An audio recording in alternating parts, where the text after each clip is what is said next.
아프지 마요. 여성건강지킴이 변승원입니다.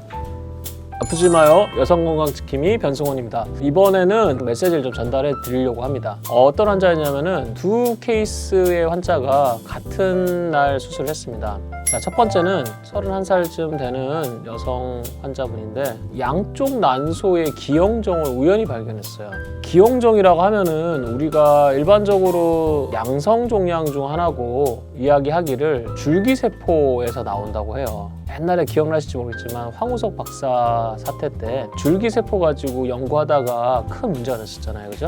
근데 그 줄기세포 연구를 하다가 줄기세포가 특정한 방향으로 분화가 되지 않으면은 테라토마, 영어로는 테라토마, 우리나라 말로는 기형종이라는 게 발생하게 됩니다. 우리 몸에 있는 어떠한 조직으로 다 분화가 가능한 조직으로 발전하는 건데, 대표적인 난소의 기형종은 열어보고 관찰해 보면은 그 안에 치아도 있고 머리카락도 있고 두피도 있고 여러 가지 진액들이 가득 차 있는 아주 기괴한 모양을 갖고 있는 양성종양 혹입니다.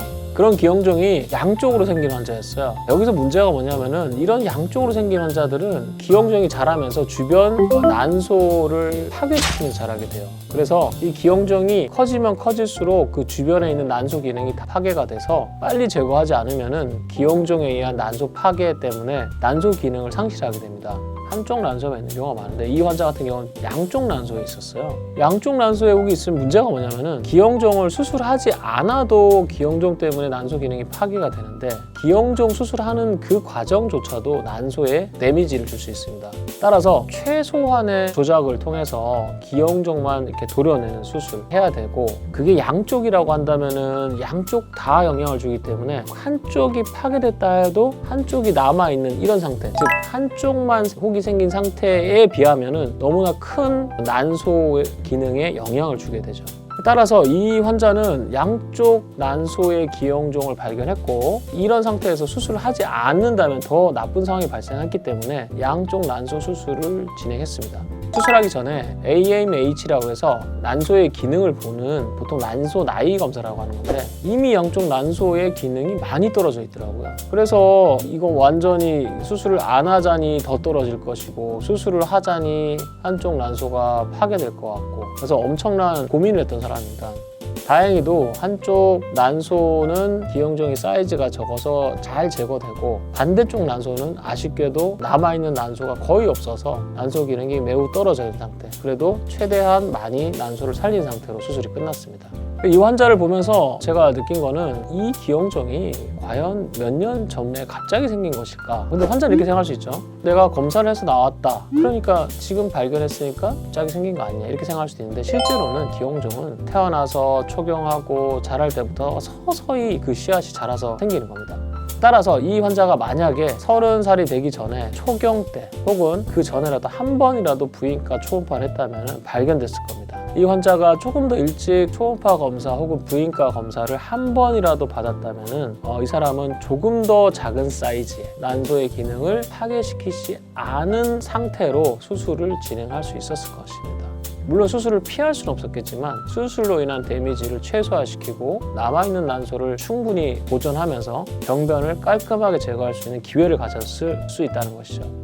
그래서 최선을 다해서 수술을 진행을 했지만 이 환자가 조금 더 일찍 왔으면 좋았을 것이다 라는 생각을 했을 때, 다른 분들, 그러니까 아직은 뭐 미혼이고 결혼하지 않았고 20대고 어머니일 수도 있고 혹은 청소년기라 하더라도 초음파 검사를 꼭 받으셔가지고 혹시 내 난소에 이런 혹이 있는 건 아닌가를 한 번쯤 체크해 보는 것이 정말 중요하다고 생각을 했습니다.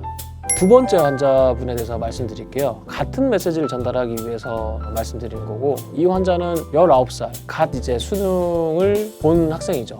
근데 이 학생이 이틀 전부터 갑자기 배가 아파서 엄청난 복통으로 응급실로 왔어요.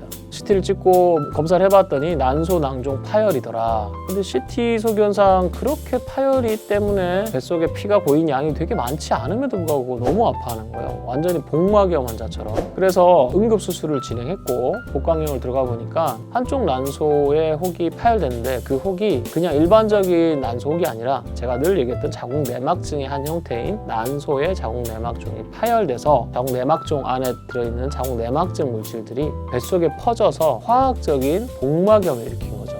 우리가 마치 맹장이 터져서 장이 터져서 음식물이 바깥으로 나와서 복막염을 일으키듯이 똑같은 원리로 복막염을 일으킵니다. 이 환자는 단순히 오른쪽 난소에 혹만 있는 게 아니라 이미 자궁과 직장 사이 공간이 다 폐쇄가 됐고 자궁 내막증이 우리 기수로 따지자면은 1, 2, 3, 4가 있으면 4기에 해당되는 아주 심각한 자궁 내막증 환자였습니다. 그래서 제가 거꾸로 물어봤죠. 이제 수술 다 끝나고 어머니하고 환자한테 물어봤더니 평소에도 생리통이 엄청 심했다고 합니다. 엄청 심했고 참을 수 없는 통증도 있었고 근데 청소년기고 그리고 학생이고 수능도 치러야 되고 그래서 자기는 그냥 생리통이 원래 좀 심한구나 병원 갈 겨를이 없었다 그리고 어머니조차도 학생을 어떻게 산부인과에 보내냐 뭐 이런 식으로 그냥 서로 그 상황을 그냥 타협하면서 진통제를 먹어가면서 이 상황을 견딘 거죠.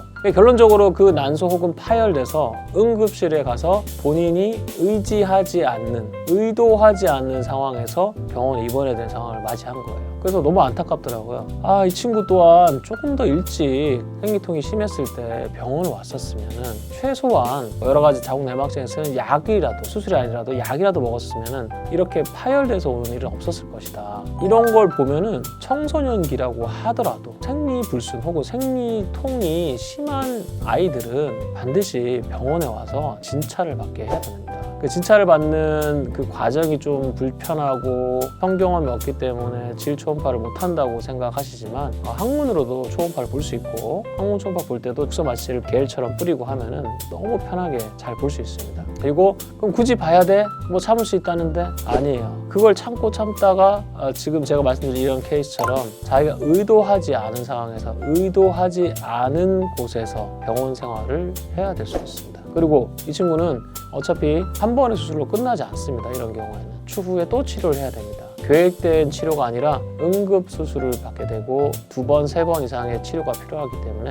너무 안타깝지 않습니까 이게? 그래서 딸을 키우신 어머니 그리고 현재 불편한 상태에 있는 여러 여성들은 저는 반드시 병원에 와서 최소한 한 번쯤 1년에 한 번, 뭐 늦어도 한 2년에 한 번쯤은 질 초음파 검사를 반드시 좀 받으시는 게 좋을 것 같습니다. 그래야지 자기가 어떤 상태인지를 알 수 있죠. 특히나 아까 첫 번째 말씀드렸던 케이스처럼 기형종이 있는 친구들은 증상이 없어요. 자기 몸에서 어떤 게 자라고 있는지도 모르는 거죠. 결국은 이제 너무 늦은 상태에서 수술하게 되면 이게 난소 기능이 더 떨어지게 되는 거죠. 물론 아무것도 안 해도 떨어지죠. 제가 권유드리고 싶은 거는 초경 나이 때 어차피 한 번쯤 가서 HPV 백신도 맞으셔야 되니까 아이를 데리고 가서 백신도 마치고 그다음에 초음파를 해서 혹시 난소나 혹은 그 밖에 자궁 쪽에 기형이나 종양이 없는지를 한번 체크해 보는 거는 정말 중요한 메시지인 것 같습니다. 그렇게 함으로써 불필요한 수술과 고통으로부터 벗어날 수 있는 하나의 중요한 예방책이자 길인 것 같습니다.